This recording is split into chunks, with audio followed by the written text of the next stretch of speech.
Thanksgiving, everybody, and welcome to Anchorage, Alaska for the final first round game here in the Great Alaska Shootout. Georgia Tech and Washington advanced last night. Xavier just defeated Louisville 81-79 to get the winner of this game tonight.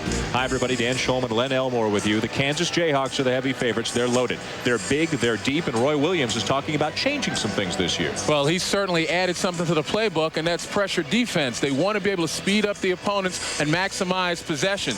And when you take a look at last week's game against Fairfield, 30 turnovers, and it most benefits this guy, Kenny Gregory, a 6'5 junior, 19 points, 8 rebounds. He possesses a 41-inch vertical. Look for the Jayhawks to open the floor for situations to let Gregory flow. Kansas is ranked 11th in the country. Our own Digger Phelps has picked them to go to the Final Four. And here are 5 of the reasons why, beginning with the big man in the middle, Eric Chenoweth, a legitimate 7-footer, a true center, a preseason first-team All-Big 12 pick. For Georgia, new coach Jim Herrick, many new faces, including Anthony Evans, a junior college player, 6'7", 265. He doesn't have the height to bang with Chenoweth, but he sure has the strength. Jim Herrick's got a bit of a rebuilding job ahead of him. He's had so much success at Pepperdine, at UCLA, at Rhode Island. See if he can duplicate that at Georgia.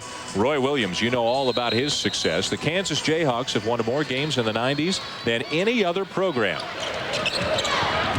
Georgia in a home white tonight. Kansas in blue. The fourth and final first round game here at the Shootout. And then watching the warm-ups, you had a chance to compare the Kansas team, the size and the height of the Kansas team against Georgia. You know, the Bulldogs had to be thinking, man, these guys are huge. But an early lead for Georgia. Anthony Evans muscles his way inside. Well, certainly you can't expect any back down from the Bulldogs. A tough loss in Raleigh last week against NC State, but Jim Herrick saw some good things, and one of the good things was their defense. Chenoweth the miss, but on the weak side of the putback by Kenny Gregory to tie the game. Georgia going for the home run. Fields can't keep it in bounds. Perfect opportunity for Kansas to be able to employ that full court pressure, and what you saw right there, speeding it up. Georgia decided they wanted to get a quick one, threw it away, and that's exactly what Kansas wants. Create more possessions, more opportunity to utilize their depth. Gregory, jump shot, yes. That will take his game to a new level if he consistently sticks the mid-range jumper. Well, Kenny Gregory, as I said, the best in-line to in-line player for Kansas. He can do it outside, and again, 41-inch vertical leap. You know he's going to be around the board. He was their leading scorer in the win over Fairfield and their leading scorer in each of their 2 exhibition games. A part-time starter last year. He's a full-time starter this year. Kansas with 3 starters back, plus Gregory, plus a transfer in Luke Axtell from Texas, plus 3 very highly recruited freshmen, including Nick Collison, number 4, who's in the starting lineup. And speaking of Collison, good player around the blocks. That gives Kansas an opportunity to run high lows. You saw Chenoweth a moment ago come to the high post and allow Collison to pretty much set up down low. That's going to be something that a lot of teams are going to have to contend with. 2 big, strong guys interchanging from the top to the bottom. There's some of the new faces we were talking about. Axtell is a junior and a long-range bomber at 6'10". Collison, Drew Gooden, and Kirk Heinrich all will play extensively. All 3 freshmen are in Roy Williams' top 8. Baseline, nowhere to go. Lane from outside, misses the jumper, and Chenoweth can hang on.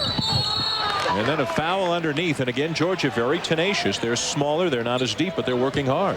Well, they certainly are. And the flip side of that is Eric Chenoweth, you talk about his strengths, one of the top postmen in the country, but one of his weaknesses, a thing I think he's got to work on, is his toughness. When you rip a rebound down, you've got to get it over your shoulders. Don't allow the little guys to come down and dig it away from you, which is what happened just then. Adrian Jones at 6'5" works the point for Georgia. Gone is Gigi Smith and 3 other starters. So the Bulldogs starting from scratch. And here's Evans. Misses the jumper. Rebound Gregory. Ron Jersa let go after 2 years at the helm of the Bulldogs. And 4 big-time players are finished as well. So it's a brand new bunch of Bulldogs as now Chenoweth shows a little more toughness inside. Well, that time Georgia, again, with a little bit of pressure of their own in the half court, overplaying the wings. And Kansas makes a good decision to try to throw over the defense because they have that height advantage. Chenoweth, a good free throw shooter. Kansas leading early 4-2, just a couple of minutes in.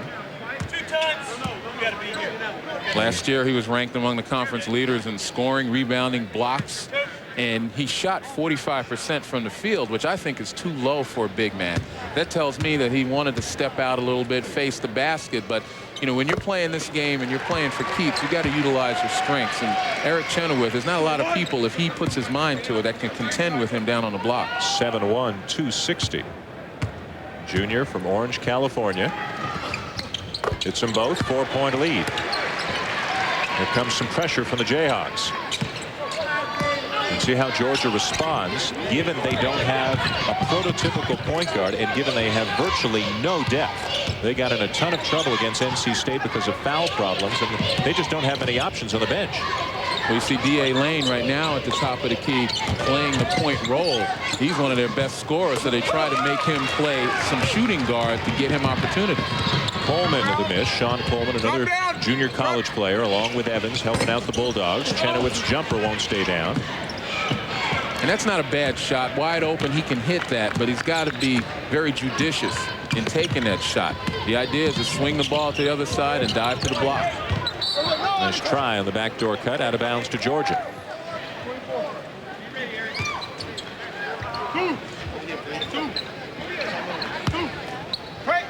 Evans from Decatur, Georgia, played at Neosho Community College in Kansas. Remember, one of the other players Georgia tried to replace is Jermaine Jones, who had a couple of outstanding years with them before heading off to the NBA. And Jim Herrick needed bodies. Collison. McDonald's All-American. He's an outstanding young player. Nick Collison from Iowa Falls, Iowa. As once again, the Kansas program goes back to Iowa. That's where they found Rafe LaFrentz. Lane the length of the floor. Collison the rebound. And a foul against the Bulldogs. Well, the good news is that the Bulldogs aren't backing down against the pressure. You saw D.A. Lane attack, go to the basket. The bad news is they're undersized, and when you got Chenoweth back there, arms fully extended, it makes layup opportunities that much tougher. Jim Herrick down to Georgia after 2 successful years at Rhode Island, and prior to that a great run at UCLA, including the national championship in 1995. A couple of changes for Kansas. Another one of the freshmen, Drew Gooden, wearing number 0, 6'9", from Richmond, California. And also Marlon London, number 24, has come into the game. They're trying to go fancy right away with a Gooden. Jones penetrates, too strong, rebound to Gooden. Roy Williams says has a chance to be one of the best rebounders he has ever seen at Kansas. Chenoweth with a big height advantage, but it misses the turnaround. Gooden on the weak side. And it's Georgia ball. Georgia having trouble getting on track. Kansas up 6 early. The ACC Big Ten Challenge begins November 30th. Year after year, you've come to expect the best college teams and top-notch basketball. Everything team of this year. Here's Coach Roy Williams on how he plans to use that depth to his advantage. We're not trying to speed ourselves up. We're trying to speed everyone else up because I do want it to be more possessions and therefore be able to use our depth. It doesn't have, it's no good for you if you have depth, but it's 5 guys is all you can play at one time, and if it's a low possession game, your depth is not going to wear out the other team, nor is it going to get them in foul trouble. And because of their depth, their size in rebounding, forcing turnovers, there have been a lot of possessions early. Georgia's not getting a lot of good looks, and Kansas is. And the thing that's keeping Georgia relatively close is the fact that they're playing pretty good defense, particularly down low. This idea of wearing your opponent down, it's a long-term view. You know, what you're going to have to do if you're Kansas is continue to shuttle those big people in, continue to attack. But by the same token, Georgia is not going to back down. As we mentioned before, they've got some pretty good shooters. Jim Herrick would love to play in the 80s. He doesn't think this team is ready to do that yet, but he likes the fact that he's got some guys who can put the ball in the basket from the perimeter. The lefty, Nick Bradford, misses the 3. At the other end, D.A. Lane with a jumper on the prior possession to make it 8-4. Here's Lane handling again. Inside for Coleman. And Lane baseline slips, and it's out of bounds to Kansas. Georgia's going to have to execute a lot better in their half court when they get the opportunity. Running full court is not going to be the game for them against Kansas. They've got to be able to utilize quickness in the half court and to be able to get those perimeter people free for the jumper. 2 more new players come in for Kansas. Another freshman, Kirk Heinrich, and Luke Axtell, the transfer from Texas. There's a good strong move by Chenoweth. So 5 minutes into the game, we've already seen 9 players for the Jayhawks. Right now, Chenoweth is the only starter who's on the floor, but this second unit for Kansas, led by a guy like Axtell, who is a sharpshooter with virtually unlimited range. Look how balanced the minutes were in a pretty easy win over Fairfield, which may not be indicative of what's going to happen once they get into the Big 12 and so forth. But this guy can light it up from outside. Well, Axtell certainly gives them another dimension, having a guy that size to be able to bomb from the outside and still be able to get on the boards from time to time. But you talked about a relatively easy win against Fairfield. I don't think Roy Williams would tell you that, because his team turned the ball over 22 times. This up-tempo style is something that they've got to be able to manage, play with a little more discipline, make the easy pass instead of maybe the fancy pass, as Kenny Gregory remarked after that game against Fairfield. They, as you mentioned, turned it over 22 times. They forced 30 turnovers, so it was kind of a helter-skelter game. Changes for Georgia. Body Oliver, number 13, is coming to the game, a 6'8" forward, and this is Rob Dryden. He got bumped, and really there should have been a call on good in there. Kind of gave him a little hip check. Dryden at 7'1", 260, can match up in the size department with Chenoweth. Well, that was a nice job by Georgia that time. They took the pressure at the top. You see right here, split the double team, and then you go to the top. That's where you want to attack, at the top. That's where the passer can turn, assess the field, and find the open man. Dryden just didn't finish, but Dryden could be a factor here. At 7'1", he matches very well against Chenoweth, and you know, in his history, he's proven that he will rise to the occasion against a prominent center. Lane sticks another jumper in. What Len is referring to is a 22-point game against Chris Mim of Texas last year. That happened in November. The rest of the entire season, Dryden only scored 23 points. Like the way I set you up, I get an assist. Yeah, that's very true. 12-6 Kansas. Gooden with a basket at the other end for the Jayhawks. And Nick Collison back into the game for Chenoweth. Every time there's a stoppage, it seems Roy Williams is bringing in somebody fresh.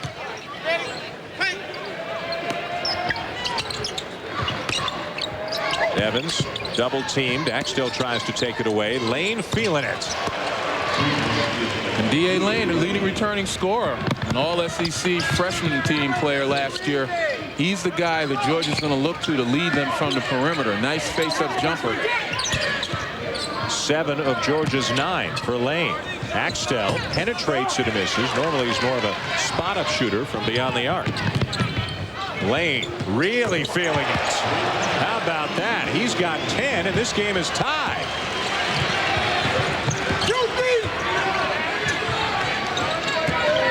Gooden passes up the jump shot. This is Marlon London. And now Boshi, the Big 12 freshman of the year a year ago, bangs home a 3. Well, the pace is starting to quicken, and that should be in Kansas' favor. And here they force a turnover, 3-on-1. Boshi to finish, and suddenly a tie game has turned into a 5-point lead for the Jayhawks. Because when the pace quickens, it not only fatigues the thinner team as far as depth is concerned physically, but it also fatigues them mentally, especially when you continue to see guys flying at you and stepping into the passing lane. You've got to constantly be cognizant of making the proper decisions. Dryden with a nice feed to Lane and an equally good pass to Evans. Well, D.A. Lane, he's the guy with the most experience, and again, he's the one who should be getting the majority of the touches. He's going to be the playmaker here, whether or not he's the point guard. 17-14, a quick pace in this one to get started. We saw the nice feed from Lane, and prior to that, we saw some incredible hot shooting. He was just feeling it every time down the floor. And certainly, again, you got the most experience. You've got to lead by example, and that time on the jumper. And here, nice penetration, draws the defender and dishes off. You know, Lane has got to be able to step up at this point in time, just when his team's in some offensive doldrums, and carry him a bit. He had an incredible run in SEC play last year. At one point in a 6-game stretch, hitting 33 three-pointers. Good in the offensive rebound, not close. And Dryden clears for Georgia. Lane again. Wow. Hey, Boshi, you better recognize Lane is hot. And Boshi's giving him about 4 or 5 feet. You better step up, make him put it on the floor. 13 points for D.A. Lane, including 3 3-pointers. I mean, you pretty much know what the Georgia offense is right now. Lane will dribble it down and put up a shot unless somebody gets a hand in his face. Take a look here and look at the room. Boshi's backs up. I guess he's afraid that Lane's going to go around him, but I'd rather have Lane put it on the floor and try to make the play and let the defense recover and let him pull up and take his favorite shot. London a miss, and Sean Fields back into the game now for Georgia. Hands off to Lane, and there's Boshi with more pressure, and Lane does go around him, forcing a foul. It's a good idea to put the pressure on Lane and make him put it on the floor, but bad judgment in reaching. A 17-17 tie thanks to incredibly hot shooting by Lane of the Bulldogs.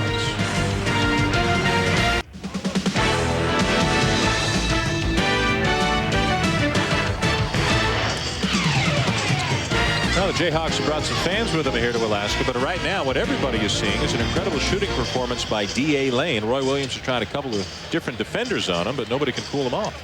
Well, he has, and one of the problems with the mass substitutions that we've seen over the last several minutes by Kansas is that it seems to have knocked their rhythm off kilter a little bit. You know, in the beginning of the game, they seem to be operating inside out, going to Chenoweth, getting the open looks. But now, particularly on the defensive end, they haven't really found the solution to try to stop D.A. Lane, and on the offensive end, they seem to have sputtered. Turnover committed by Georgia. Lane is 5 of 7 from the field, 3 of 3 from three-point range. Oliver throws it away, and that's already the 7th turnover committed by Georgia. But thanks to Lane, they're in this game right now. The winner to get Xavier in a semifinal tomorrow night at midnight Eastern that we'll have for you. The loser will go into the consolation bracket and play Louisville, which doesn't figure to be much fun. Right now, Georgia in a 2-3 zone, primarily to give some rest to the players out there on the floor, and secondly, just to change up a bit, give some looks that Kansas would have to figure out. But the one thing that Kansas does well is hit the offensive board, and if you're a good offensive rebounder, your eyes light up when you see a zone. And Nick Collison just had a couple of offensive rebounds and put back the second one, and there's another turnover, the 8th committed by Georgia. 2-point lead for Kansas. Kenny Gregory has returned for the Jayhawks, and there's Adrian Jones coming back in for Lane for Georgia as Lane gets his first rest of the night. Doesn't figure to be a very long one the way that he's going. Kansas, as you would expect, with their size advantage all over the offensive glass. And if you're Kansas, your eyes have to light up and something clicks on in your brain. Lane goes to the bench, and the rest of the Georgia offense has been pretty quiet. This is when you kind of turn on the pressure a little bit. Make sure you get the boards covered. No easy opportunity. Luke Axtell with a 3. The transfer from Texas sat out last year and lost a year of eligibility for transferring within the conference. Here's Boshi the steal in the layup, and a quick 7-0 spurt for Kansas.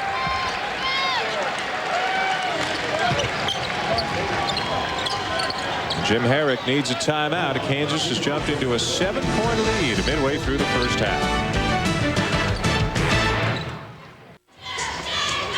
Kansas by 7. I'm not sure what we could say about that guy that would really add to the telecast. A quick 7-0 run for the Jayhawks. Lane goes out for Georgia, and they turn it over again. Certainly in a half-court pressure situation, Kansas recognizes Lane's not there. Look at the double team. Players are too close together, and Axtell again with another double. The overplay you see at the top of the screen creates the turnover situation. There's no outlet for the pass, and this is where Kansas puts the pressure on, recognizing that the strongest player for Georgia is on the bench. And you take a look at the turnovers once again. Kansas has forced 9. They've gotten 6 points off, and again the points off the turnovers is just as important for Kansas as creating the turnover. And here Georgia has to burn a timeout because of the good pressure. Adrian Jones forced to burn a 30-second timeout after a full was just taken by Jim Herrick. Herrick also has brought into the game Moses White, a 5'10 freshman from Tallahassee, a true point guard, but a guy not expected to play that much, but they need somebody to handle the ball right now. Well, it's already been a great tournament week here on ESPN, and there is more coming up tomorrow, beginning with Indiana taking on the #4 Temple Owls. They are loaded this year. That game is at 7 Eastern, the Hall of Fame Tip-Off Classic. Then the preseason NIT Championship, and it should be a track meet in New York as Arizona takes on Kentucky, and then Len and I will be back for a semifinal from the Great Alaska Shootout with Xavier, who looked impressive tonight, beating Louisville against the winner of this game. For more, log on to ESPN.com, part of the Go Network, go.com. Well, interestingly enough, when you talk about Temple, #4 in the country, this is one of their few true tests before conference time. It's not a typical John Chaney schedule. Indiana, tough. A.J. Guyton will always create some problems. But Temple is going to be tested. There's no question about it. Mike Patrick, a 6'4" junior from Peachtree City, Georgia, into the game. Sounds like he should be a play-by-play announcer more than a basketball player. He's a walk-on who had 10 rebounds in one of Georgia's exhibition games. And he's got the tough assignment of trying to stay with Axtell at 6'10". And here Axtell puts it up. And I'll tell you, this guy is the wild card of the conference, and maybe even more than that. Well, you saw what he did right there. Put it on the floor just to get himself free. And at 6'10", playing on the perimeter, very few people are going to be able to go up there and contest his shot. Here he is right now. Does a nice job putting it on the floor out of the triple threat. Gets a good pick from Chenoweth. And then wide open.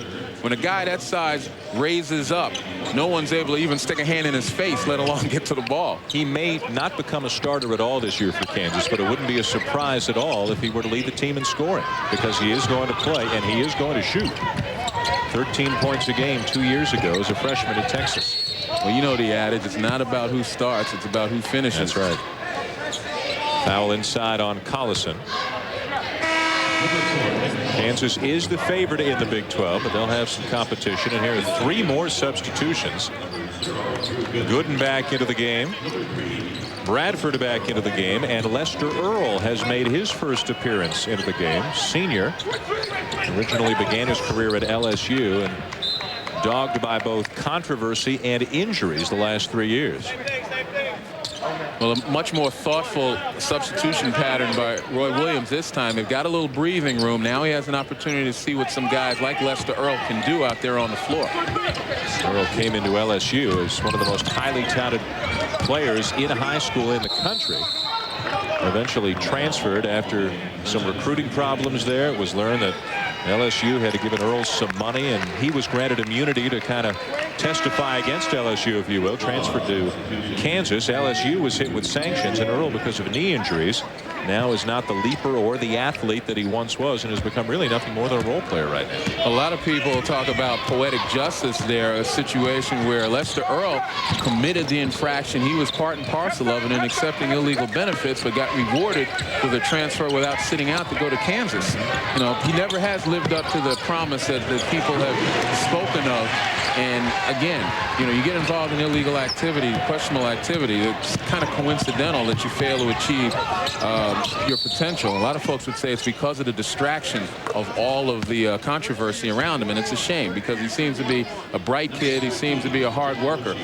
Just hasn't worked out for him. Sweet move at the other end by Drew Gooden, freshman out of Richmond, California. An 11-0 run by Kansas that broke a 17-all tie. D.A. Lane has returned for Georgia. He has been the offense for the Bulldogs tonight. He's at the line. A little more refreshed after a stint on the bench, but once again he starts to realize that he's got to take this offense by the reins and again lead them down the road. The fact is, though, he's going to need some help. Otherwise, Kansas is going to pull away much further than this 10 points. In Georgia's opening game loss at NC State, Lane was 2 of 9 from three-point range. He's 3 of 3 from beyond the arc tonight. Just hit a couple of free throws, so he's got 15 points. And Roy Williams didn't like that at all. A turnover right in front of him, and 2 new players are coming in just like that. London and Collison checking back in, and the offenders go to the bench. All the way to the end of the bench. Gooden and Boshi sit down, and those were the 2 guys involved in that turnover. Well, actually, they're a little closer now. Roy didn't let him get to the end, but if you're playing tennis, that's definitely an unforced error. Trap again on Jones. He works his way out of it. Lane again, and getting a piece of it was Gregory. We talked about Kenny Gregory's prowess, not only on the offensive end, but he plays some pretty good defense on the perimeter, uses that jumping ability. And now the long-range jumper, and a strong rebound brought down by Sean Coleman, part of a couple of national championship junior college teams at Indian Hills in Iowa the last couple of years. Had a chance to play with Pete Michael, a standout forward for the Cincinnati Bearcats in his first year. You know, they had an unreal record. I don't know, something like, what, 75-1? Something like that. What difference does it make? 75, 77? Pete Michael told us here last year when Cincinnati was in Alaska, he hadn't lost a game in a couple of years. And, well, when Cincinnati won this tournament by beating Duke, he delayed his first loss a few weeks longer. Good numbers for Coleman, as you saw.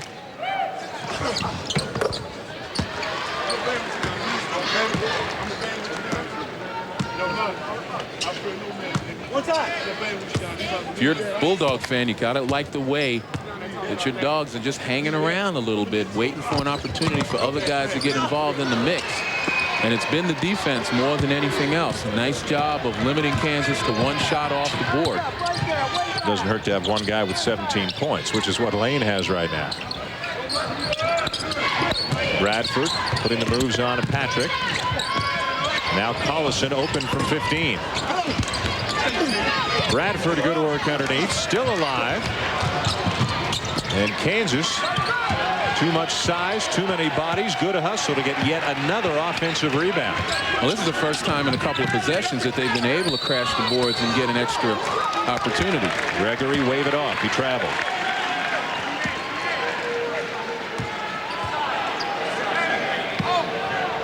And Kansas, as you would expect, with a rebounding advantage, although not as big as it was early. Georgia's actually done a decent job getting back into it. And that's what I was talking about before. The last couple of possessions prior to the most recent one, they were able to limit Kansas a few times to just one shot. But the big problem, Georgia's having trouble taking care of the ball. Their 11th turnover. EA Lane's not enough right now, down by 7. I really don't worry about things like that. I played Kansas twice in the NCAA tournament, and they'd run waves of guys at you, and I only used 6 or 7, and we've been successful doing that. So it's early, though, and we're not in the kind of mid-season conditioning that you are later. We'll use a lot more guys. I'm using a lot of my guys, too. I want to see who can play also, so I hope that's not a problem. It was a problem against NC State. It hasn't been a problem for Jim Herrick to coach against Roy Williams, as you can see. A couple of big tournament wins for him at various institutions.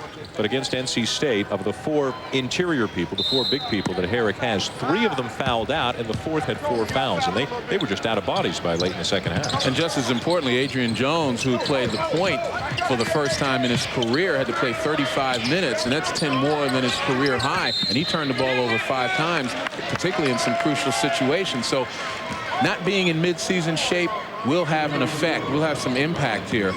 But the bottom line is right now they're matching up pretty well.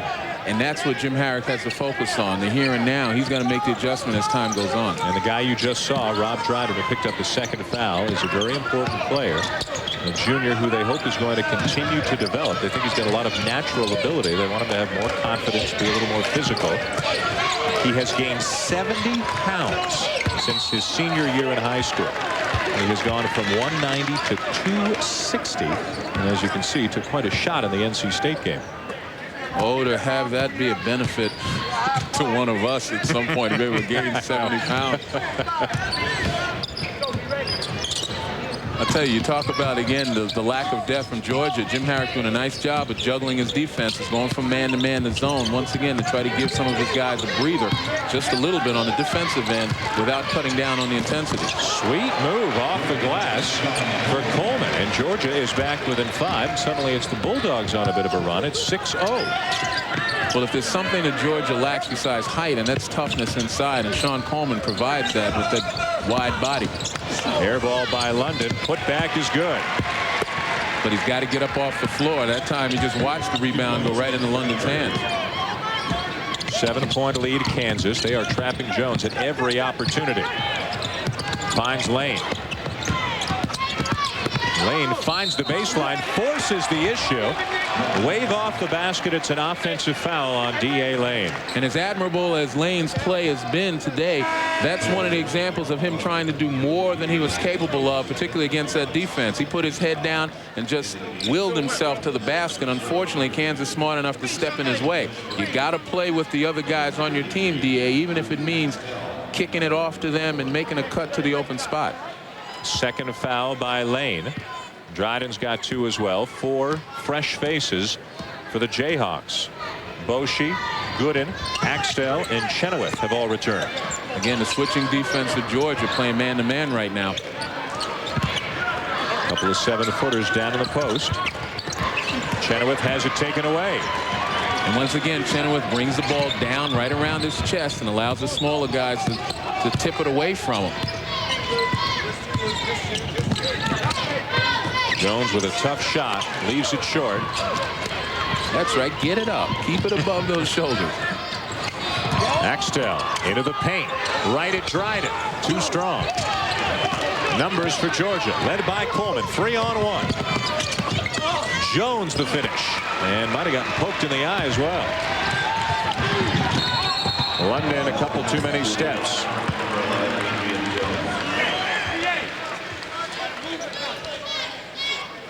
We talk about Eric Chenoweth with all the skills that he has. You see how he brings the ball right down to his waistline, and that allows the defender to step in.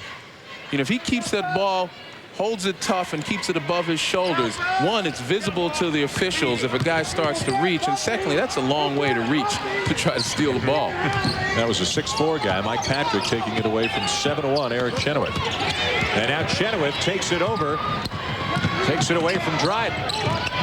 Well, turnabout's fair play.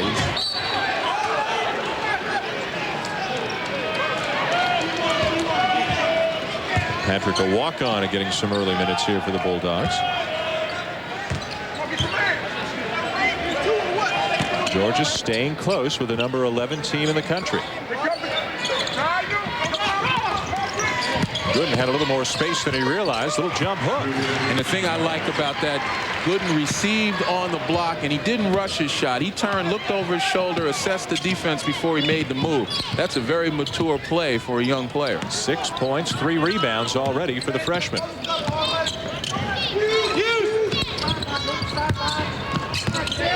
Cutting his lane, nowhere to go. Boshi right up on him now. Patrick, no look pass to Dryden. Here's his jump hook, and he was fouled by Chenoweth.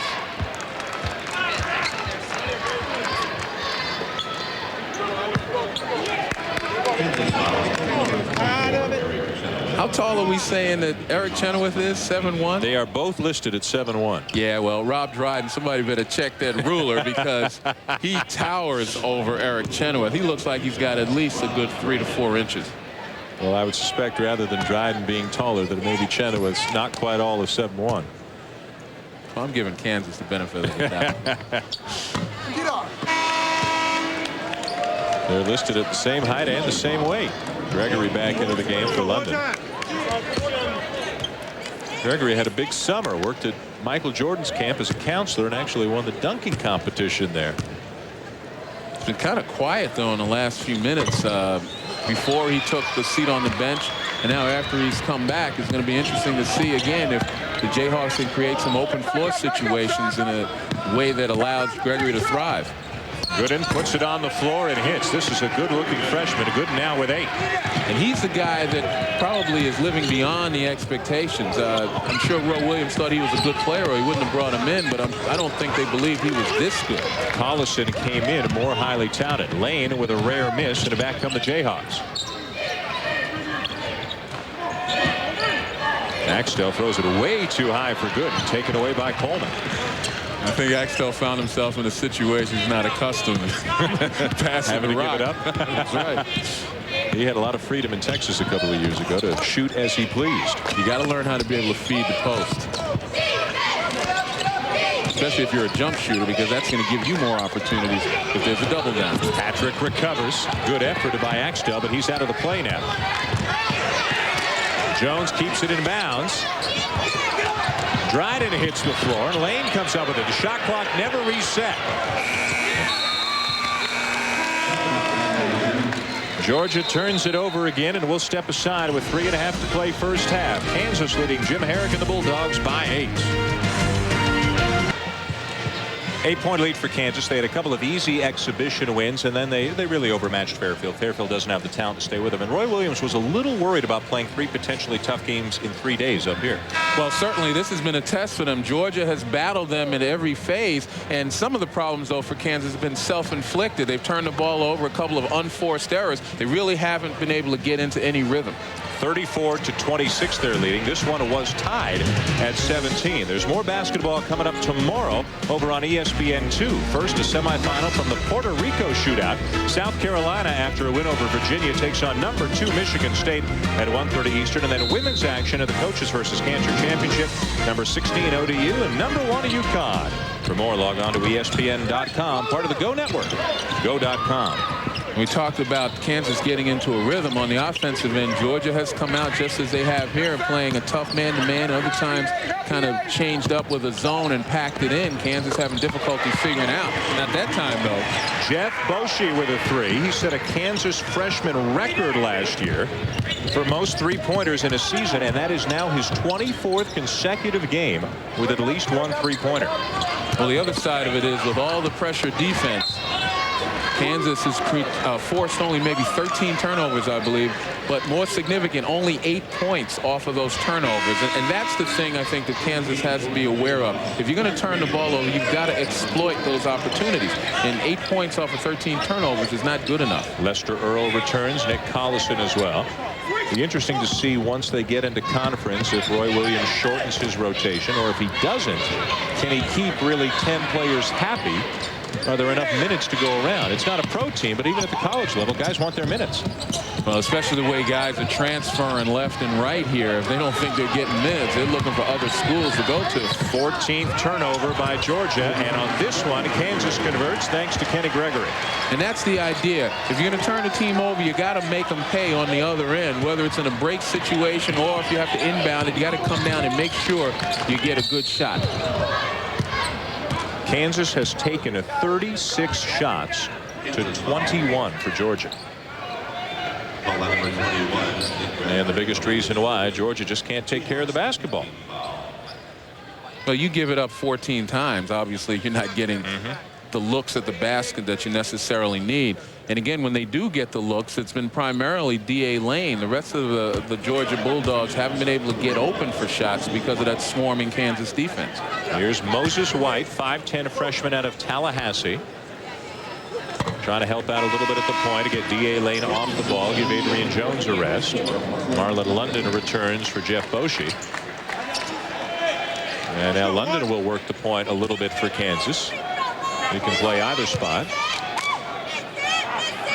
One player who will help Georgia if they can get him is a freshman by the name of Ezra Williams, their top recruit. And right now, he's in limbo academically. It's been a long and involved story between his high school, Georgia himself, and the NCAA as Gregory finishes again on the feed from Bradford. But Ezra Williams basically didn't pass the science portion of his high school graduation test.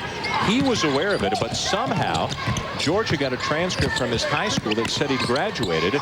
When finally the truth came out, he was declared ineligible. He since has passed the test, but the Bulldogs are still in limbo. Jim Herrick's still waiting to hear if or when Williams might become available. And indirectly, what it does is points up some of the absurdity of the NCAA bureaucracy, and just as importantly, the Proposition 1648 controversy. I mean, the bottom line is you've got to trust the integrity of the academic institutions. And if Ezra Williams has now qualified to be a student at the University of Georgia and met eligibility requirements, he's got to be able to play. You can't let it sit there on somebody's desk to try to make a decision, because you're not only affecting the young man, you're affecting his family and his community, as Jim Herrick has said. He passed the test 9 days ago, and Georgia's still waiting to hear. They had hoped that once he passed the test, it would be a very quick decision to declare him eligible, but they're also a little bit worried that they might declare him ineligible, a non-qualifier for the entire year, based on the fact that there was some misrepresentation. But it wasn't his misrepresentation, because I don't think he had access to the records or the record keepers. And you got to remember, the NCAA clearinghouse allowed him to enter Georgia. Gregory stripped. Here's Lane back the other way. Three-point attempt is good for White. And Georgia, every time they fall back, they creep back into it, back to within 8. Well, and what it does really is gives them some confidence, particularly against the full court pressure of Kansas. Whenever they can beat that first wave of pressure, they can get into an open floor, Lane spots up, they have a chance. And another turnover, 3-second violation called against Kansas. And that's what I mean, Dan, by some of the problems Kansas has had have been self-inflicted. You know, here's a situation that's just a mindless mistake to be in a 3-second lane when the ball's way outside.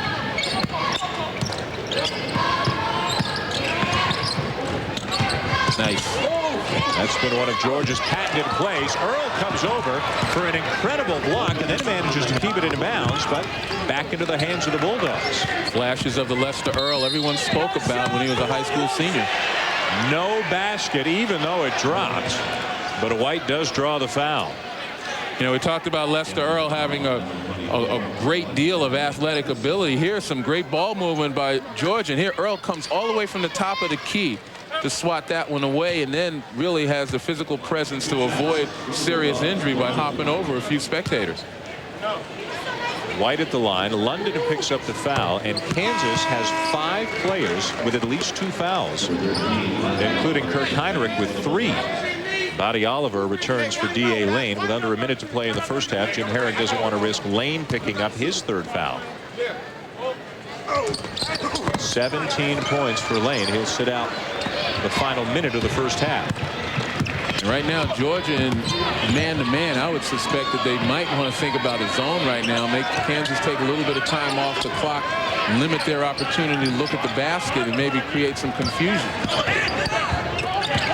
A steal by Coleman. And he'll draw the foul. A push on Gooden. Well, they did all of that out of the man-to-man. Sean Coleman is going to shoot. Georgia within 6 and looking to get a little bit closer in the final minute of the first half.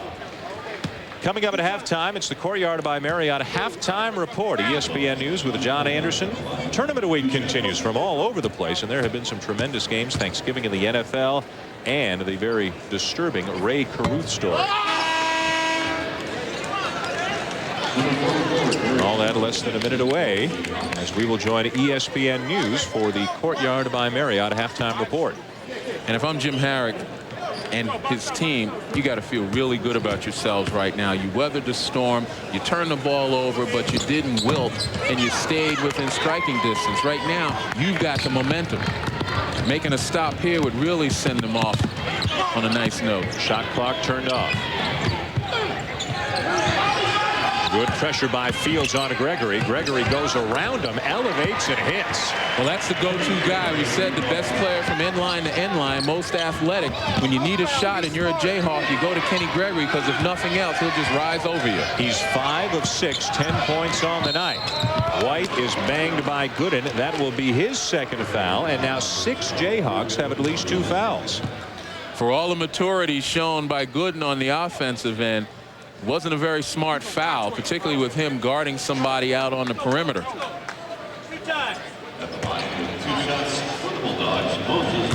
Moses White back at the line for a couple of shots.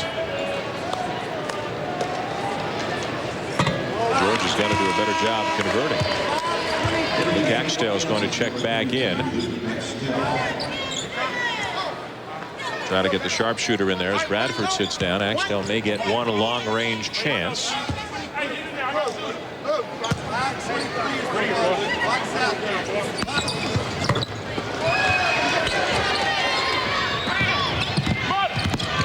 It'll be London. Got to hurry. And Kansas throws it away at the end of the first half. So Georgia, as Len said, weathers the storm. The heavily favored Jayhawks are up 7 at the break. Stay tuned for the Courtyard by Marriott halftime report. We'll join you. We keep coming back for more. And one of the constants whenever we come to Alaska is some very good basketball. Last year, Cincinnati and Duke, maybe the game of the year in the championship game. Just a first round of game here. But Georgia putting up a very good fight against a much deeper and more talented Kansas squad. Well, certainly this dog has a lot of fight in it. And despite the size advantage of Kansas, Georgia's been able to stay in. Now, Kansas, we talked about them putting together a lot of pressure schemes. This is one of the very few times that Kansas has been able to create a turnover and convert it. Georgia's got 14 turnovers, but Kansas has only got 10 points off of those 14 turnovers. The other story for Georgia is the play of D.A. Lane, 5 of 10 from the field, including 3 of 6 from the three-point area. He's the guy that's kept the Bulldogs from falling off the precipice. Kansas has taken 38 shots. Georgia only 23, as we show you the Zales first half stats, but the shooting percentage is similar. Georgia getting to the line a lot more. Turnovers were a big factor, but Kansas started giving the ball away toward the end of the first half as well. And that's one of the things Roy Williams was highly upset with in their big win against Fairfield last week. 22 turnovers in that game, and they seem to be on pace for another 22 turnover game. But the bottom line is, and you mentioned it before, Georgia continues to attack. They're not backing down. That's why they get to the line 16 times in the first half. And 6 Jayhawks have at least 2 fouls. Here's Evans. He forces the issue. Rebound Chenoweth. Chenoweth with a pretty quiet first half. Well, Chenoweth 1 for 5 from the field. Not a lot of touches. Certainly not effective. There's a tip back in. Both Chenoweth and Gregory were there. We'll wait to see who they give it to. And Gregory gets the bucket. Here's Coleman putting it on the floor. And over Chenoweth and in. We talked about no back down, and Coleman, again, a physical player, doesn't mind playing against bigger players because he knows how to use his body so well in the paint. As thin as they are, imagine where the Bulldogs would be without Coleman and Evans, the junior college players they picked up late. There's a steal by Jones. That was just a poor decision. The front had already occurred by Sean Coleman. You got to back the ball up rather than try to force it into your big man. Jim Herrick has switched to starting 5. Moses White, the freshman, gets the start here in the second half at the expense of Sean Fields. Kenny Gregory will pull it out. That was a good decision by Gregory. Didn't have the numbers, didn't really have a clear path to the basket. Good position by Chenoweth. And a tie-up is the call. It'll go to the arrow and stay Kansas ball. We take a look at Eric Chenoweth. We talked about him not being very effective in the first half. 12 touches, which is probably far below what he should be getting considering his advantage inside. And certainly only 1 for 5 from the field. Georgia doing a nice job on the interior. There's Collison on the weak side lob from Boshi.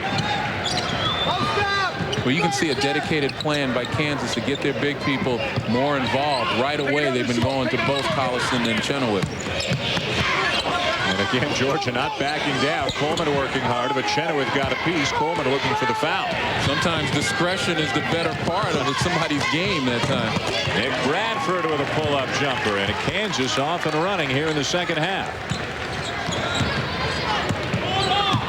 Bradford probably overlooked a little bit among some of these other Kansas players, but a very good defender. And he's worked his way into the starting lineup the last couple of years. There's 2 more for Lane. Give him 19 on the night. Lane had 17 of Georgia's first 21 points tonight. Trying the high-low again, and this one too high. You got to wonder on that one, miscommunication. I mean, a nice job by Gregory to get the ball in a position on the high-low to feed Chenoweth, but Chenoweth was only a few inches away from that. Really didn't give it the effort that he should have. 9-point lead for Kansas. The winner to get Xavier tomorrow night, midnight Eastern, in a semifinal here on ESPN. And Skip Prosser's club played a heck of a game against Louisville. It was a tremendous game, back and forth, and really down to the wire before Xavier won 81-79. And we saw firsthand one of the new rules in effect. As Coleman can't hit. After 10 fouls, you've got the option of shooting the free throws or taking the ball on the side. Louisville had to commit 8 fouls in the last minute of play. Xavier just kept taking it out on the side. And if anything, it extended the game. And I talked to Skip Prosser during the halftime and asked him what he thought about the rule. And he said flat out he doesn't like it, that this is a basketball game and he had to do what he had to do. But certainly that's not basketball.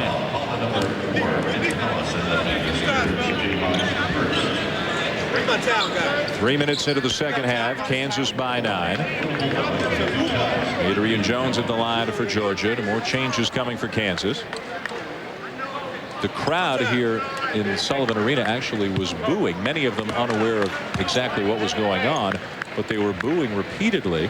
And even there were smirks amongst the players. They all thought it was kind of funny that Xavier just kept taking the ball out on the side. And finally, with 6 seconds left, Darnell Williams went to the line, hit 1 of 2, and Xavier won by 2. Yeah, but they still gave Louisville a chance by shooting those free throws. They gave them a chance at the end to tie it with a 3. And a couple of possessions earlier, they very nearly turned it over. And it's something, obviously, that it'll happen several times during the season and be evaluated after the year. But it sure seemed odd watching it happen tonight.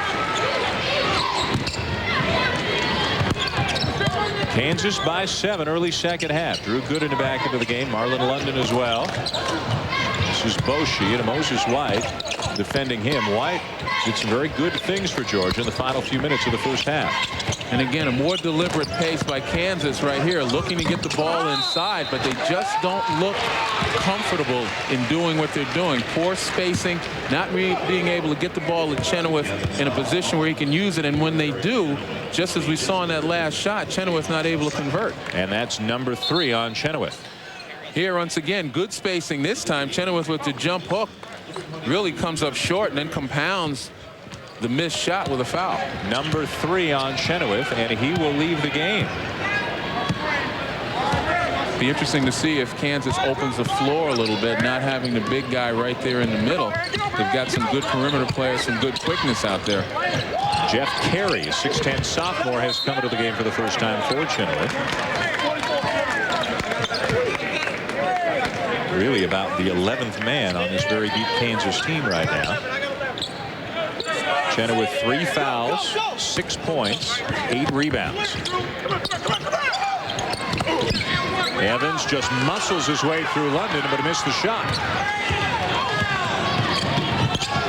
Evans got off to a very quick start tonight, but has been a little quieter since. Now tries to block the shot, and Coleman rips down the rebound. A couple of very active forwards in Anthony Evans and Sean Coleman. And the reason is, despite their lack of size, comparatively, they're getting excellent position underneath, and they're holding their spots, not getting pushed too far under. There's Evans again in a battle with Gooden now. White at the point, freeing up Lane to play the wing. Evans again, left hand, and a foul as well. You just can't say enough about the Bulldogs' execution on that play. A lot of movement inside, good perimeter passing.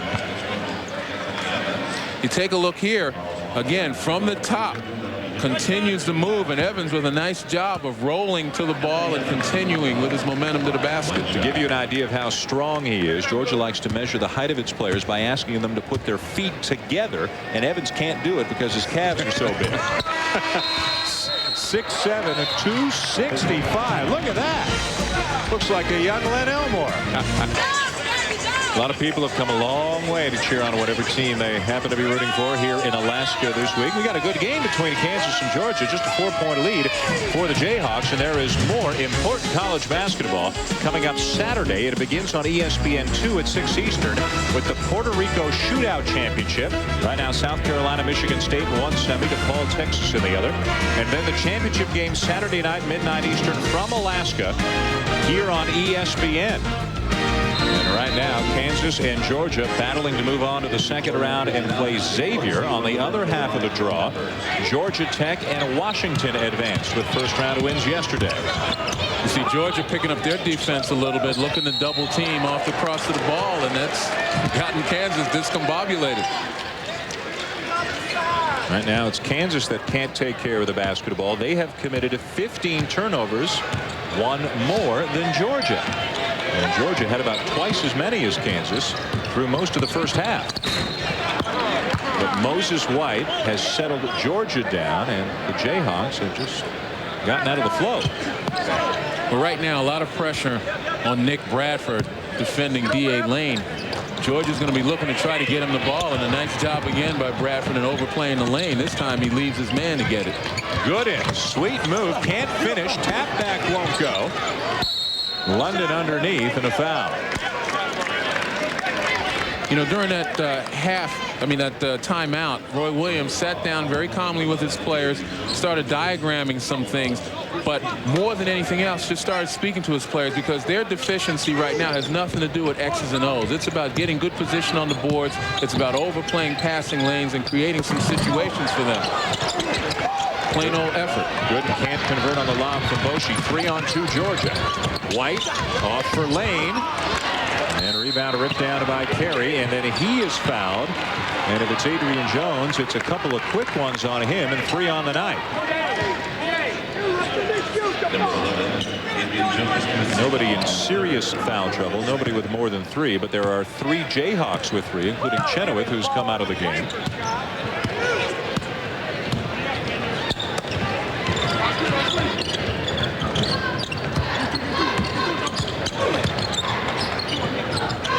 Carey looking inside. Here comes Gooden. Trying to get their big men free. Boshi for 3. Big shot for Kansas. Nice pick at the top, too, to get Boshi free. Georgia trying to double Boshi off the picks, and you see why. Adrian Jones forces things down to the other end. Boshi, just a sophomore. We mentioned the freshman of the year in the Big 12 last year, and then the most outstanding player in the Big 12 tournament, which the Jayhawks won. He has really turned into quite a player. Shaves his head on game day, every game day. Well, right here you see a nice pick there by Bradford to free Boshi. Usually when Boshi comes off a pick, you look for Georgia to double him. They don't want him to get any daylight because he's a deadly three-point shooter. If you take a look at that dome right there, I don't know, it's got a little bit of a 5 o'clock shadow. He might have shaved a little bit too early.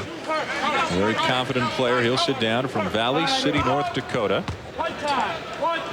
And to replace him is Kirk Heinrich, who's playing with 3 fouls. He did do it this afternoon because we saw him at shoot-around and it wasn't quite that clean. No, that's youth for you. Hair grows quickly. Axtell and Coleman with a big collision.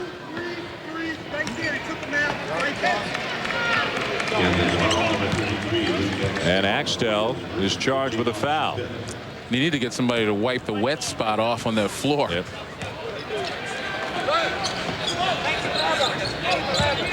Axtell trying to free up London for what would have been a breakaway dunk, but he ran over Coleman in the process. There's again half-court pressure. You see Axtell stepped up looking to double, but White did a nice job of backing it out, and that's what a point guard has to do. Got to recognize the double team, back it out, and make the defense commit itself, and then find somebody that's open.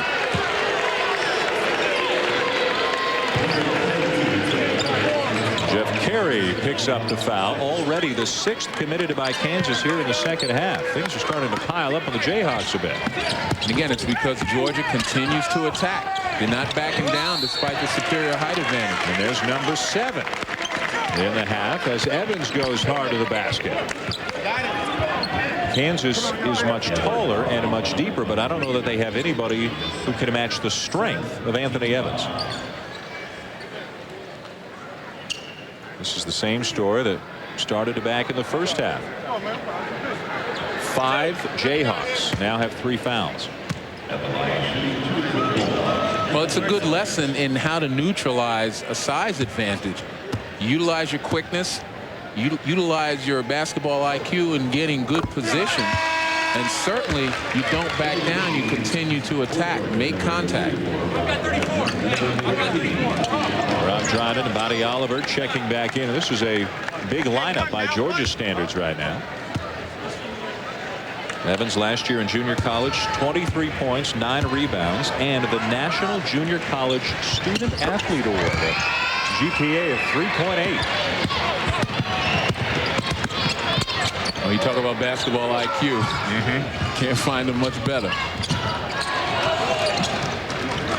London, Axtell, Heinrich, Carey, and Gooden on the floor for Kansas. A pretty inexperienced bunch. A couple of freshmen, a couple of sophomores, and a junior who just transferred in. That was a nice play by Gooden that time. Under control, got himself in the paint and got himself in a position not only to take the shot, but to follow if necessary. And once again here, good one-on-one move, gets in the paint, little jump stop, and continues to follow after the miss. Might have been called for a little over the back on Anthony Evans, but got away with it. Gooden has not been shy tonight. 4 of 12 from the floor. He's also got 6 rebounds on the night.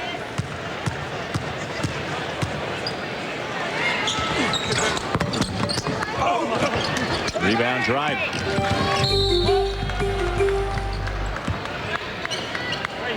Kansas has had a double-digit lead on a couple of different occasions tonight. They led it by 7 at the break and by 5 right now. Came in 1-0 after a win over Fairfield. Georgia 0-1 after a 4-point loss to NC State. Win or lose, everybody who comes to Alaska plays 3 games in 3 days. Dryden won't go down. And it's Kansas ball. Dryden with a little tough luck. Nice little step into the lane to utilize his full extension. Just couldn't get it to go down and touched every part of the rim but the bottom.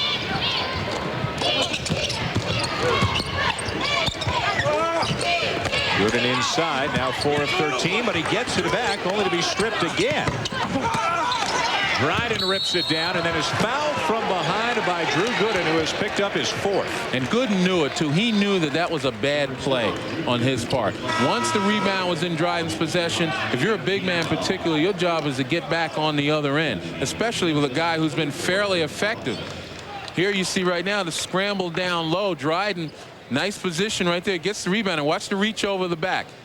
Totally unnecessary. Total freshman play. And he'll have to sit down with 4 with a better than 13 minutes left. And remember, Georgia's shooting already. So Dryden at the line. Big man with a pretty good touch. Yeah, that was nothing but net. Had a tough go of it. Had to have surgery this past spring for recurring kneecap dislocations. His growth during high school came so quickly that his knees just haven't been right the last few years. We're up here at Sullivan Arena in Anchorage, Alaska. Dan Shulman and Len Elmore with you at the Great Alaska Shootout. Heavily favored Kansas, getting all they can handle from Georgia, up just 3 with just under 13 minutes to play in the second half. The first round of game, the winner gets Xavier tomorrow night, midnight Eastern, here on ESPN. Collison, no. Carey can't get it to go back up. Save, though, into the hands of Hyman.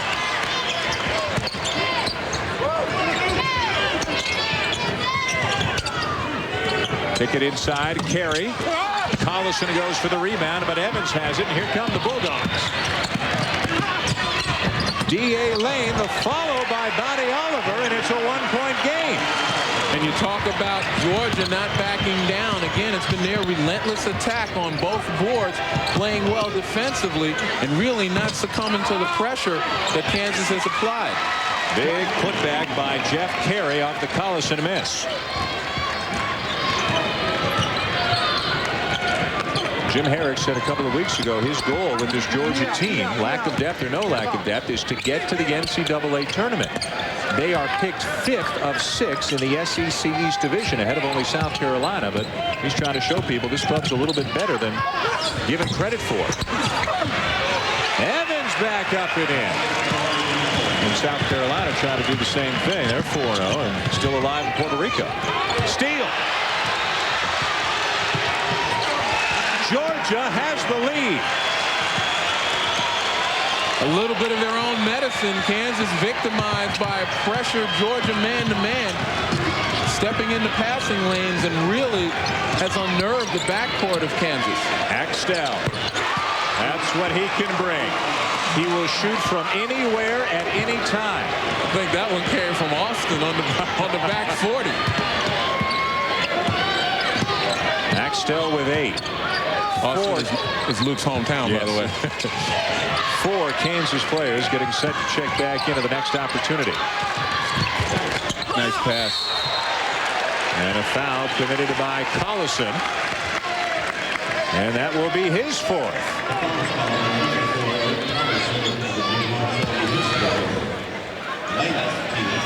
We talk about range on a jumper, and for a guy 6'10", 4 feet beyond the three-point line, and he hits bottoms, it just gives it a little kiss. Tries to cool his fingers off a little bit.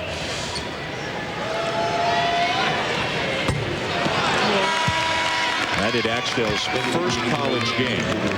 It was the Coaches versus Cancer Classic a couple of years ago, and he was not a starter, but came into the game and instantly started putting up shot after shot. And Chris Mim was the guy for Texas. Everybody was talking about him with good reason. But Axtell, even as a freshman, showed an unusual amount of confidence. and an unusual amount of range on his jump shot. He stays. 4 other changes for the Jayhawks, and everybody in early.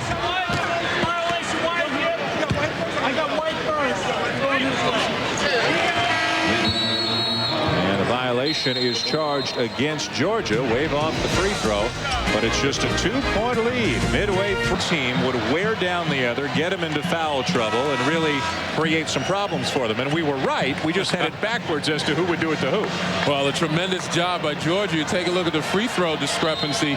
Georgia's been the aggressor throughout this game. There have been times when they haven't been able to put the ball in the basket, but it's been their defense that's been constant. Kansas, on the other hand, not really aggressive, looking to play more perimeter ball than to go inside and play power ball. They also haven't had an opportunity to get Kenny Gregory any opportunities in the open floor because they really haven't converted their turnovers that they forced against Georgia. Georgia's just doing a nice job of hanging in this game mentally, and right now the momentum goes their way despite being down 2. And as the underdog, of course, they're the team that the crowd is rooting for here in Anchorage. 2 Jayhawks with 4 fouls, 3 others with 3, and a big jumper for Kenny Gregory to make it a 4-point game. And that's the guy they've got to look at. You can forget all the other plans right now. That's the guy that's got the hot hand. I think he's only missed 1 shot tonight. 6 of 7 from the field, 12 on the night. Evans out of the game right now for Georgia, and he's been a load inside. He's the main reason so many Jayhawks have gotten into foul trouble. See if Dryden or Coleman can pick up the slack. Shot clock winding down now at 5. And Gregory's got the loose ball. That time a nice job by Kansas in their zone. Changing up a little bit on Georgia. Georgia took too much time. Chenoweth over Dryden. No. Put back. Yes. Gregory again. He's got 14. Georgia much better suited in their offense when they take quicker shots. The first shot available. The previous possession took too much time and got themselves in trouble. Jim Herrick wants a 30-second timeout with a Kansas lead up to 6. Coming up next here on ESPN, it is Sports Center. Be sure to stay with us. Bill Pito and Reese Davis will have these and other stories. Jimmy does Dallas as the Dolphins go back to Big D. How will that work out? A Mississippi madness on the college football scene tonight.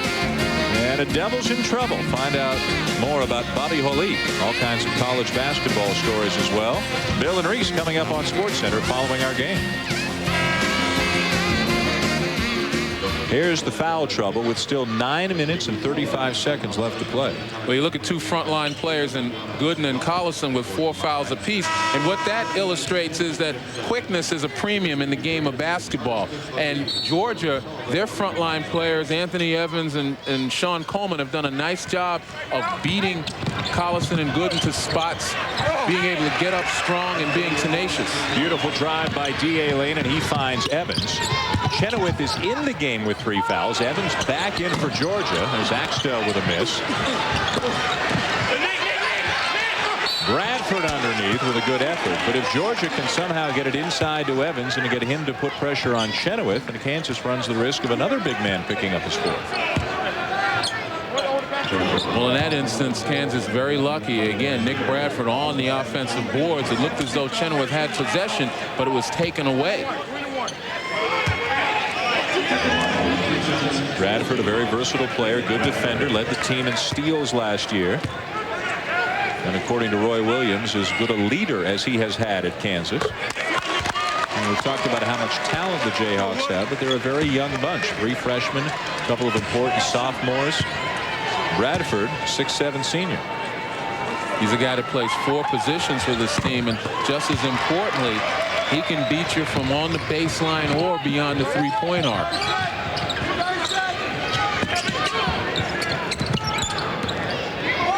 Bradford helping out Chenoweth a little bit as well on Evans. Kansas staying in that 1-3-1 zone right now. Gave Georgia a little problem on the last possession. Lane runs into Boshi, and a travel is the call. Well, that time Lane wanted to get possession on the fumble because he saw Adrian Jones all by himself on the wing. Take a look here. There he dribbles to try to create something. he may have looked at Jones a little too late. That was the time to swing the ball rather than put it on the floor.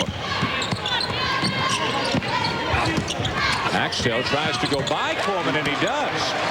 He is normally a jump shooter, but showing that he can put it on the floor, make some moves as well. Hey, with the deadly accuracy he has at 6'10", you add the dimension of being able to put the ball on the floor after a head fake, and he's going to be trouble. 12 points in 16 minutes against Fairfield, and 10 points off the bench tonight. Left open in the corner, Adrian Jones. Rebound, Gregory. Nice look ahead for Bradford. Look out. Foul on Moses White, and is Bradford okay?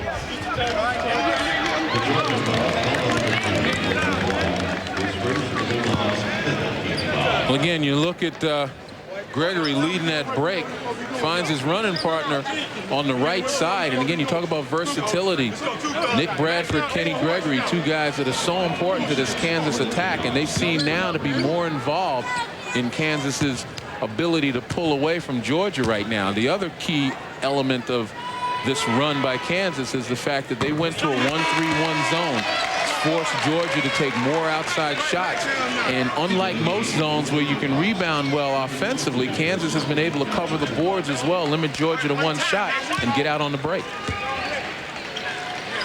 Luke Axtell out. Ashante Johnson has checked into the game for the first time for Kansas. 6'9" senior from San Diego. And now Bradford will go out. Marlon London will come back in. Axtell broke his hand a few weeks ago, his non-shooting hand, and as a result isn't quite in game shape. So Roy Williams wants to use him just a few minutes here, a few minutes there. Johnson comes in for Axtell now. Johnson had a terrible year last year on Kansas's version of Midnight Madness, which they call Late Night with Roy Williams. On a dunk attempt, he injured his knee and missed 14 games, and that never really was the same after that. Evans the offensive rebound, and now Johnson brings it down. Evans still out quicking Chenoweth to the board, but that time couldn't convert. And Kansas, again, staying in that zone, has found maybe a defense that can neutralize the Georgia attack. They have scored the last 8 points to up their lead to 10. Johnson doesn't waste any time. Nice move. No hesitation. A 10-0 run for the Jayhawks.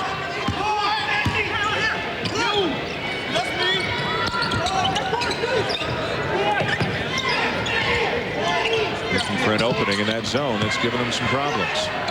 See, the weak side guys aren't stepping up into shooting range right now, so when the ball swings to them, they're still too far out to hit that shot. Johnson and Chenoweth were both there. Who gets the foul?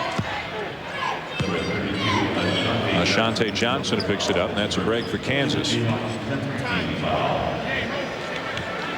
Georgia's difficulty with this zone is that they haven't been able to get good looks from outside that are within shooting range. Certainly they'll shoot it 3 and 4 steps beyond the three-point arc, but that plays right into the Jayhawks' hands. They've got to be able to step into shooting range, so when the ball swings to them, they have an option, and it forces the zone to adjust. Back into the game, Mike Patrick for Moses White.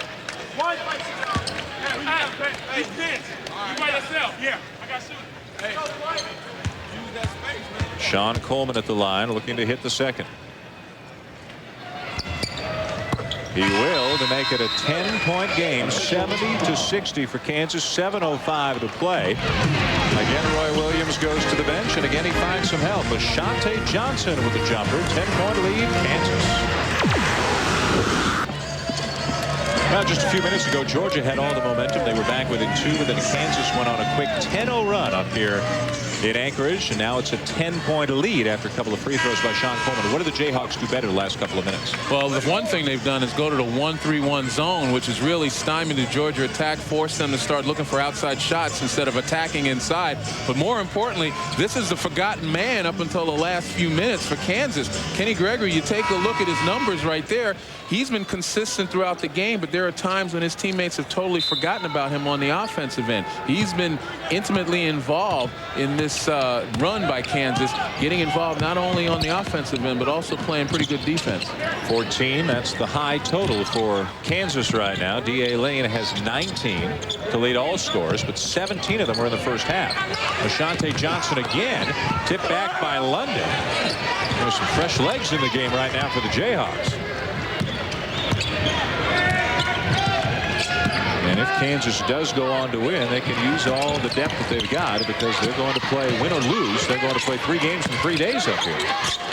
The winner of this game gets Xavier. The loser gets Louisville on the consolation side of the draw. Tough one by Coleman. We talk about Xavier pulling out a tough game against Louisville. The team that has to play them had better bring their legs, because you know the Xavier style is pressure, pressure, pressure. 2 more for Gregory. 8 of 9 from the field, 16 points on the night. Xavier with an outstanding guard in Darnell Williams, who had a big night tonight, and Kevin Fry, a forward, did some amazing things and just seemed to get every loose ball, out-hustled everybody. It was a very physical game between Xavier and Louisville, and Fry was a big part of that. Johnson reaches over the back of Coleman and commits the foul.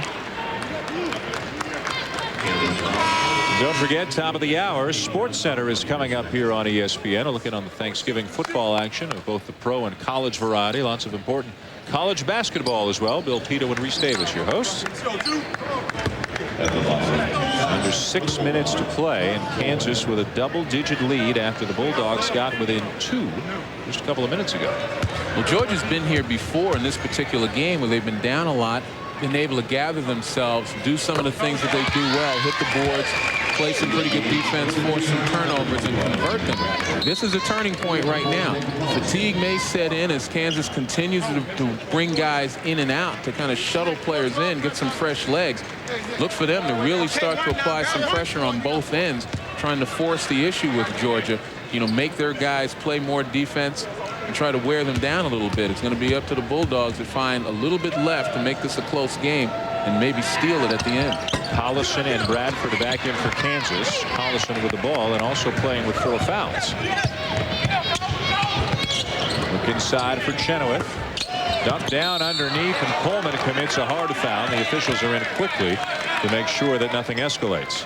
And that was a good job by Chenoweth, playing within himself.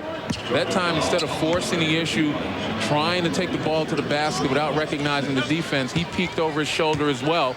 Found an open man on the baseline.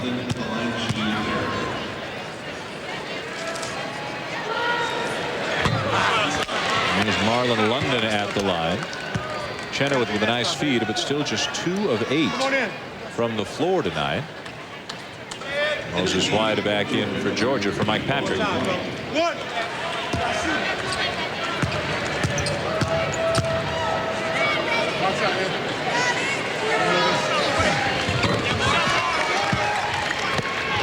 Kansas has done a much better job on D.A. Lane since about the first 10 minutes of this game. He had 17 points early when Georgia had only 21. And he's only had 2 points since. Here he is in the corner trying to get hot.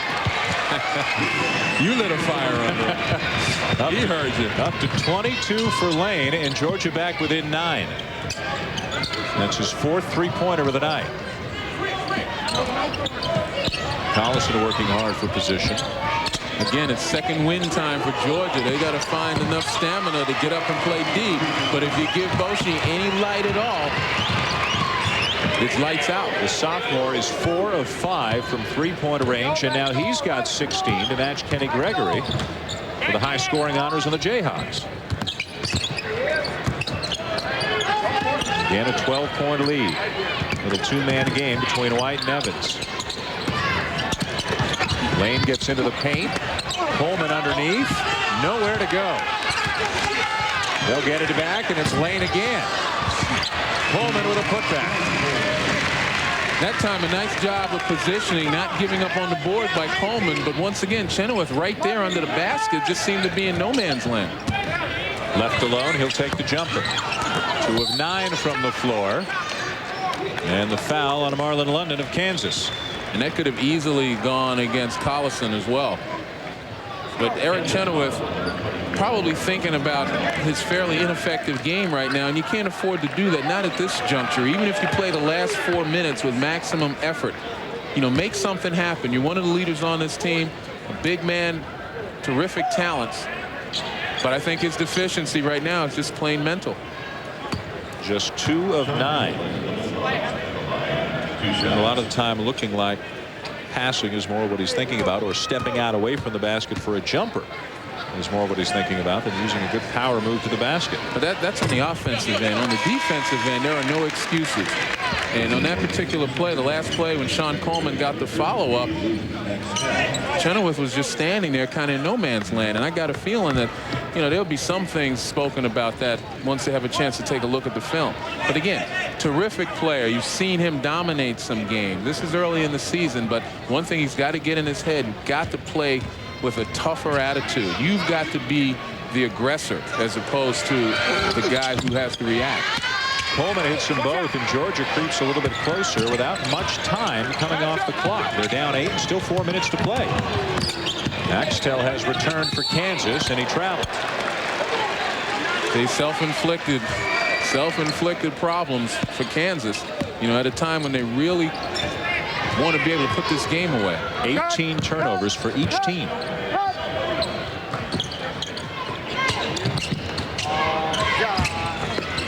Axtell matching up on a 5'10" point guard in White, who goes right by him. The putback by Coleman. Coleman and Evans, the 2 forwards inside, have been a huge story for Georgia in this comeback bid in the second half. And it bears repeating. They've been doing it with quickness and with positioning, particularly on the offensive boards. Evans 15 points, 9 rebounds. Coleman 15 points, and with that 9 rebounds as well. And there's a foul on Bradford, and this game isn't over yet. And that points up how big the Axtell turnover was. An opportunity to go up 10.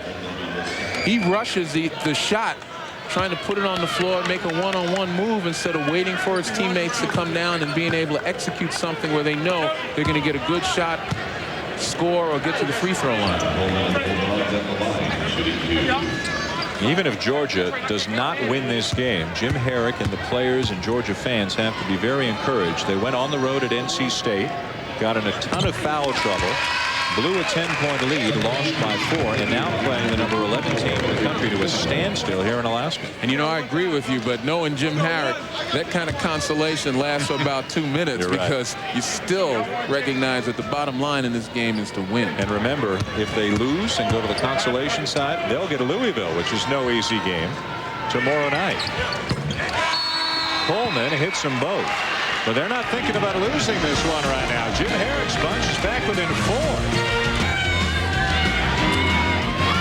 Back at Sullivan Arena here in Anchorage. Dan Schulman and Lynn Elmore with you. And what a game this has turned into. Georgia climbing back into it again. Down only 4 to Kansas. Don't forget, Bill Pito, Reese Davis standing by. Sports Center is next. These folks know about it. They never have to stay up late. 4 hours earlier here than it is on the East Coast. They're just getting going out here. I'll tell you what, though, Kansas better start getting going pretty soon, if not immediately, because once again, Georgia's gained momentum after going down 10 and even 12 in the last couple of minutes. They've fought back, and they fought back by what's been their trademark throughout this game. Assertiveness on the offensive board, pretty good defense on the other end, mixed in with a few self-inflicted mistakes by Kansas, particularly at the wrong time.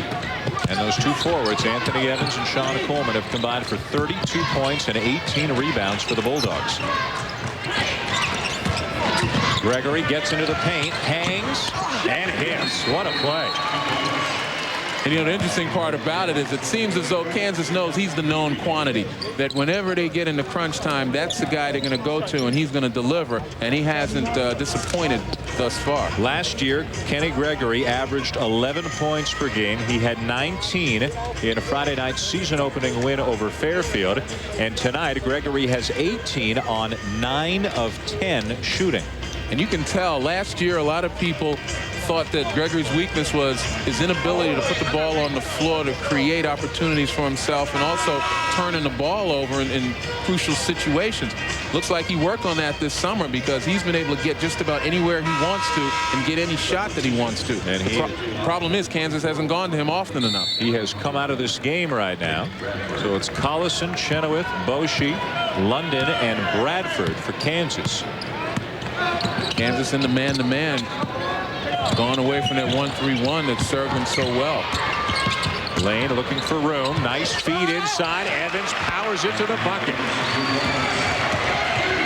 D.A. Lane hasn't scored much lately, but he's up to 7 assists finding those two forwards. Collison, no. Gets it back. Chenoweth. That's a power move. There it is. It's been a long time since Eric Chenoweth did that. He had a couple early in this game and went away from it. Turned baseline, squared his shoulders, and just said, I'm taking this to the hole. That's what Coleman says. Still alive. Boy, these two forwards are an active couple of guys, Coleman and Evans. They just won't let anything get away from them. Quick feet, good positioning, soft hands. Lane in traffic. Evans again. And finally, all the effort for naught for Georgia as Kansas takes over.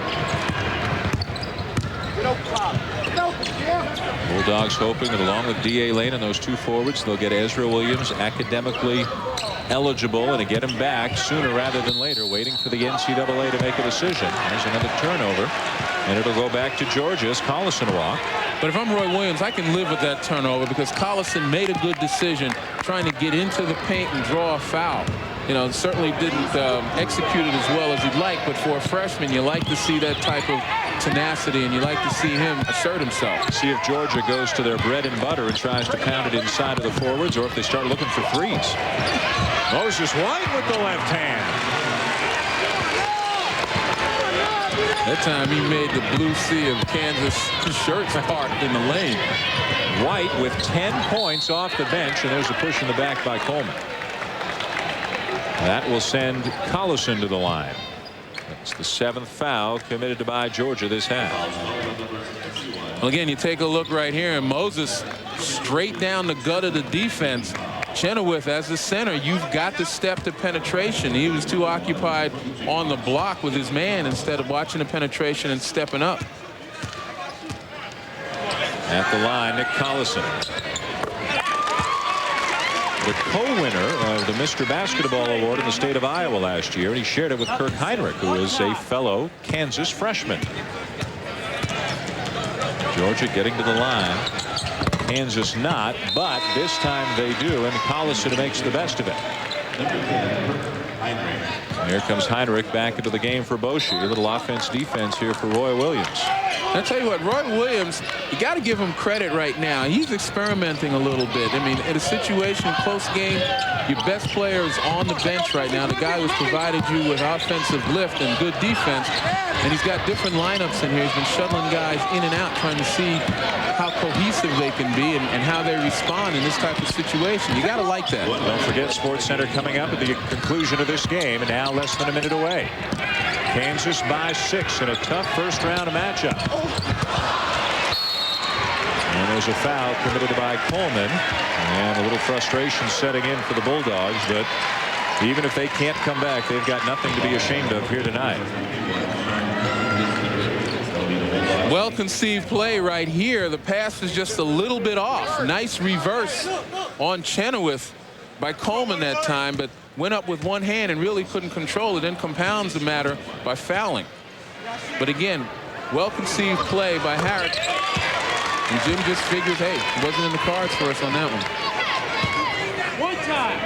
This team has given a great effort here tonight. Kansas would get out to a 10 or 12 point lead. Georgia would get back to within 2 or 4. But right now, Nick Collison hitting his free throws, 4 of 4 from the line tonight, 10 points and 10 rebounds, a double-double in just his second game. Evans inside, and a foul on Collison. Collison had 10 points, 9 rebounds against Fairfield, 10 points, 10 rebounds here tonight. And it's been a yeoman's 10 points, 10 rebounds, because he really hasn't stood out at any particular point, but he's just gotten the job done. Here's the significance of this game. The winner of this one will move into the semifinal against Xavier tomorrow night at midnight Eastern. On the other side of the draw, Georgia Tech and Washington have advanced. So we'll have Xavier against the winner of this one tomorrow night at midnight, and then the championship game Saturday night at midnight. Well, Kansas, if they can look at this game and find anything positive out of it, it's good preparation for what they'll see tomorrow against Xavier. Another short on depth, so to speak, but a very quick, plucky team that loves the pressure. So this is a good preparation for them if they pull this one out. Up 7 right now. Foul committed by White will send a Heinrich to the line.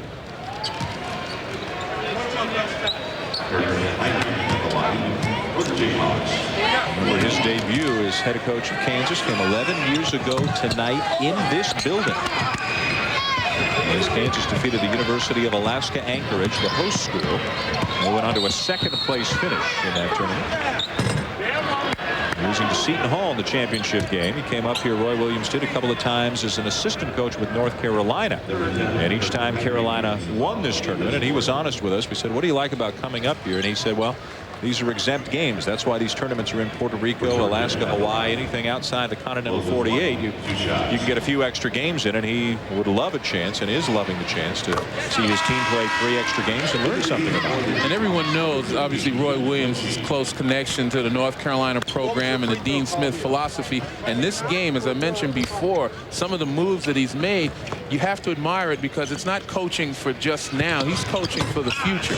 And that's one of the things that Dean Smith's Carolina teams always seem to illustrate, the fact that what they learn and what they do earlier in the year comes back to become of benefit to them towards the end of the year. Another foul committed by White. Moshi will go to the line.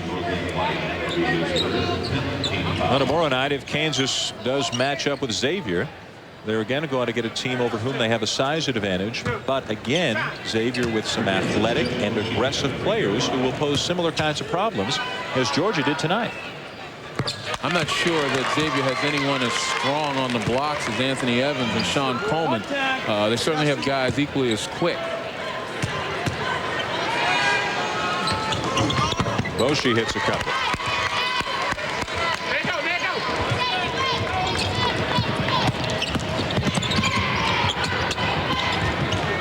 "20 seconds to play. Lane a long 3. Evans will try to run it down.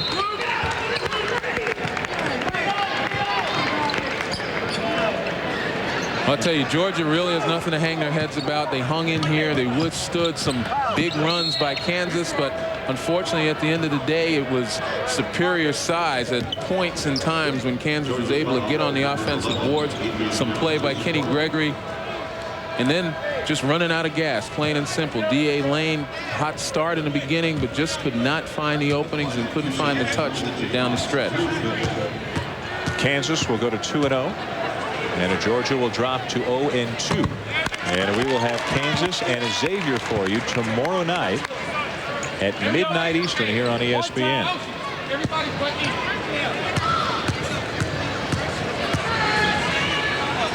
Boshi and Gregory each with 18 to lead the Jayhawks. D.A. Lane a game high 22 for Georgia.